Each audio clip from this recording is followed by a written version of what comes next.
Broadcasting live from the Albay Pio News Center, providing you the most exclusive news update from all over the province. This is 12 o'clock Newsbreak.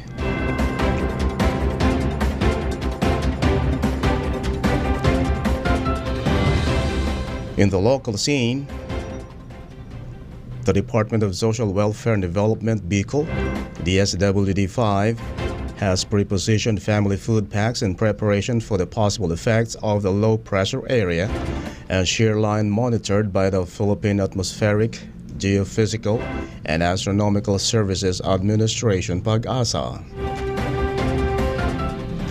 Mary Giselle Mesa, DSWD-5 Information Officer, said the agency continuously coordinates with the regional disaster risk reduction management councils and local DRRMCs for possible response action. The SWD Bicol has stockpiled 113,927 family food packs and 29,402 non-food relief items. On top of this, a 5 million pesos standby fund is ready to purchase additional food packs or any kits as needed. Mesa said that continuous monitoring of Mount Mayon and Mount Bulusan volcanic activities is also done to ensure preparation in case of sudden lahar flows. Landslide and flood susceptibilities were also taken into consideration. Each family food pack can provide food for 2 days for a family of 5 members.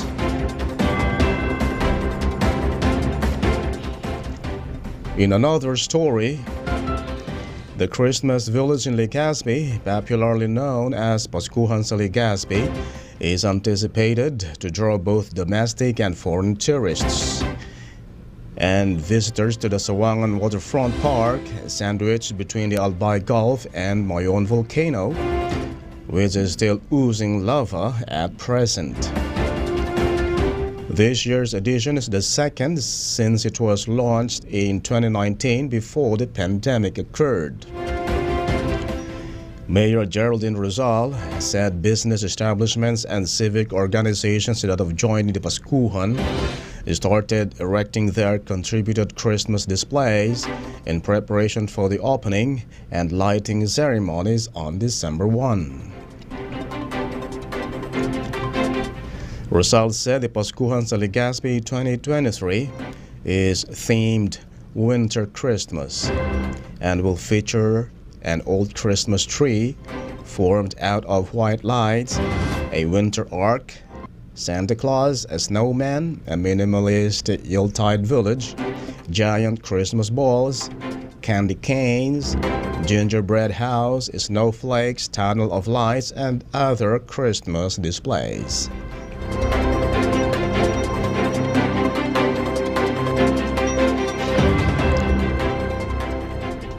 In another news, the Bureau of Fisheries and Aquatic Resources, BFAR Bicol, reported on Wednesday that it has retained its red tide free status in the past 8 months based on the latest bulletin issued. Rowena Brisha Briones, BFAR Bicol spokesperson, said laboratory testing results from the 4 bays and coastal waters show that these areas are clear of toxic organisms, referring to the latest shellfish bulletin on Tuesday. Briones said that the last time they had red tide in Milagros town in Masbate was March 11, 2023, and was declared red tide free on March 16.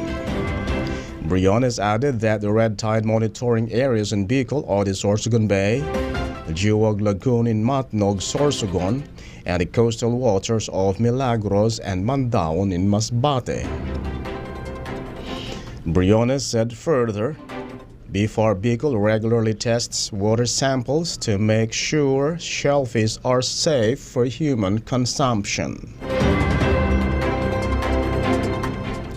In the national scene, Department of Labor and Employment, DOLE, has disclosed that the National Wages and Productivity Commission has approved the salary increase for minimum wage earners in Cordillera Administrative Region, CAR, Bicol, and Eastern Visayas. Department of Labor and Employment said the National Wages and Productivity Commission decision affirmed the order of the Regional Tripartite Wages and Productivity Boards, RTWPB, in the three regions to increase the daily minimum wage by 30 pesos. The decision is expected to benefit around 150,400 minimum wage earners in the three regions. Aside from that, the Regional Tripartite Wages and Productivity Boards also issued wage orders for kasambahay or domestic workers, which would benefit a total of 162,970 domestic workers. About 21% of them are on live-in arrangements.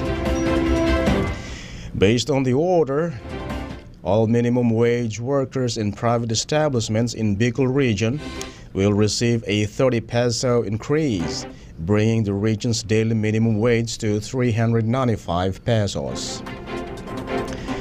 The Wage Board also issued a wage order that raised the monthly minimum wage rate for domestic workers in the region to 5,000 pesos per month. In Eastern Visayas, the RTWPB approved a 30 peso wage increase for the daily minimum wage earners. Meanwhile, workers in the cottage and handicraft industries, agriculture and retail or service enterprises employing 10 or fewer would receive 375 pesos.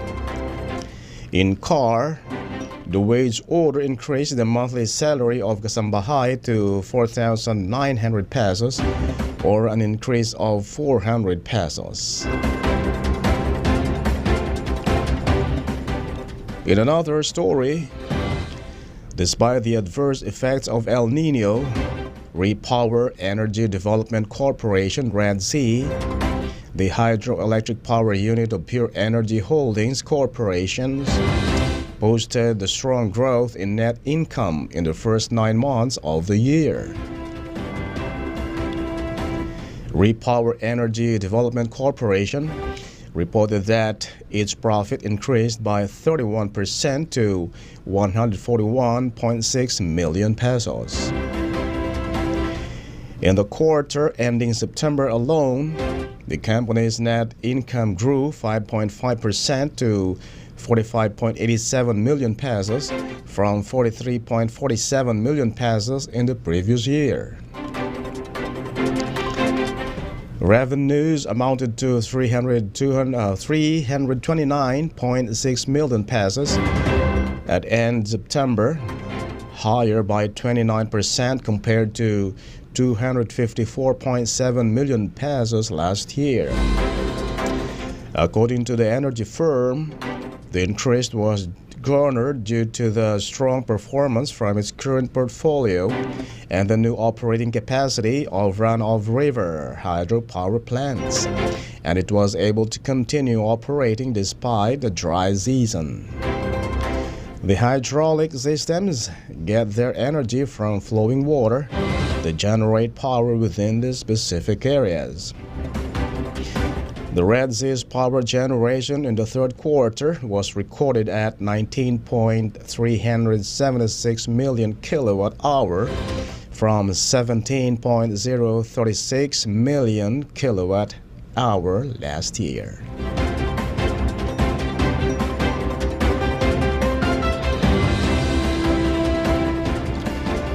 In another news, the Navotas City Hospital was recognized by the Department of Health DOH in the 2023 Hospital Star Awards ceremony as one of the top 15 Level 1 hospitals in the country. The Navotas Public Information Officer, PIO, It stated that Nevada City Hospital received this recognition for maintaining high-quality health care standards and a commitment to innovation in patient care delivery. Nevada City Hospital Medical Director Dr. Speaker Akoba and Chief of Clinics Dr. Rowan Salafranca received the award during the 2023 DOH Hospital Award Hospital Star Awards ceremony held in Iloilo City. Nevada City Mayor John Ray Tionko stated that they will use the achievement as their motivation to enhancing the medical and health facilities in the city. Nevada's PIO said that the recipients of the DOH Hospital Star Awards were selected based on the thorough assessment of their programs, activities, initiatives, and innovations.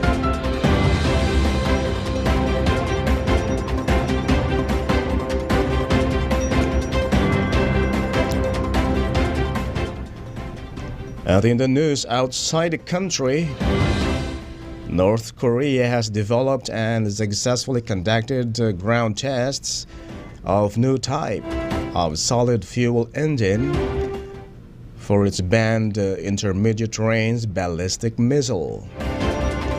The announcement came as Pyongyang City also disclosed a Russian delegation led by Moscow's Natural Resources Minister Alexander Kozlov was visiting Pyongyang to hold talks on cooperation in trade, economy, science, and technology. The two countries' growing military cooperation has been a source of concern for Ukraine and its allies, especially following North Korean leader Kim Jong-un's summit with Russian President Vladimir Putin in September. Pyongyang's official Korean Central News Agency reported that the North has developed a new type high-thrust solid fuel engines for intermediate ballistic missiles again, which has a strategic significance. The country also successfully conducted the first ground jet test of the first stage engine and the second stage engine on November 11 and 14, respectively.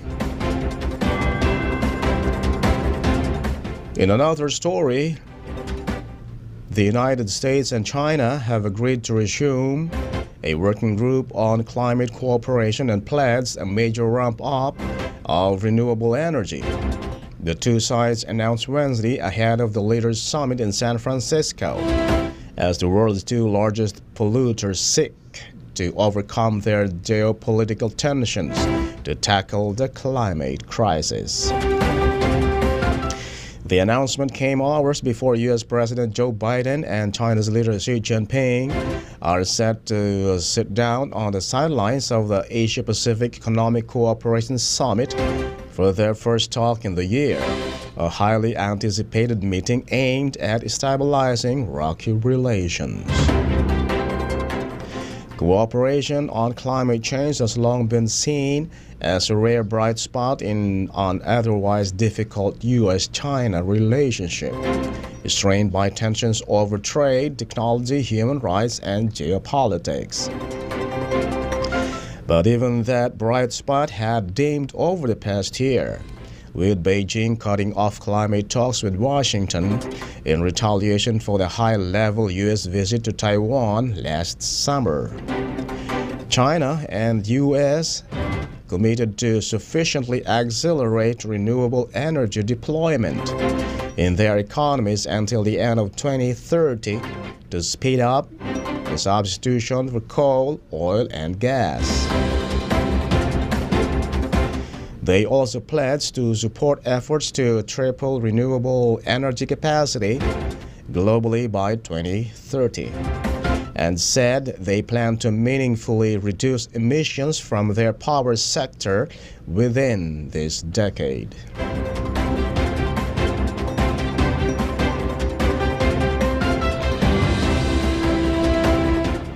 And finally, in the news outside the country, Qatari mediators continue to negotiate a deal between Hamas and Israel that includes the release of about 50 civilian hostages from Gaza in exchange for a 3-day ceasefire, Reuters news agency reports. Hamas has agreed to the general outline of an agreement, but Israel hasn't, and is still negotiating details. It is not known how many Palestinians, women and children Israel would free, but from its jail as part of the deal under discussion. If it comes to fruition, it would mark the biggest release of hostages held by Hamas since the October 7 attack. Qatar has a direct line of communication with Hamas and Israel, and has previously helped mediate truces between the two.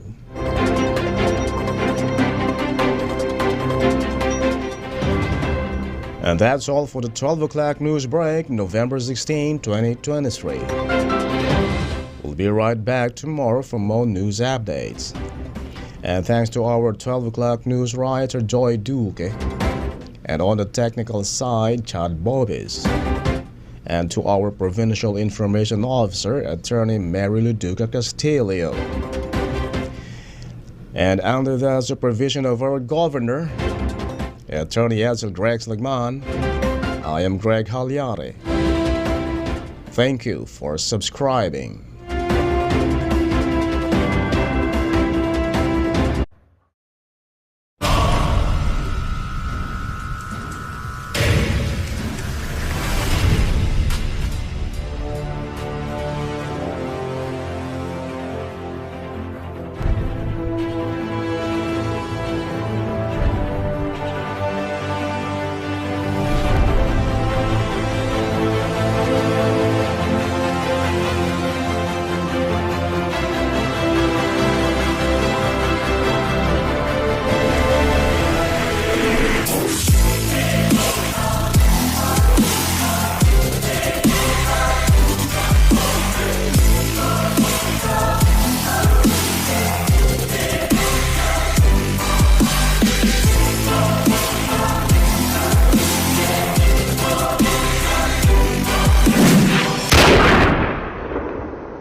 In this moment, we all should run, 'cause we're right where we belong.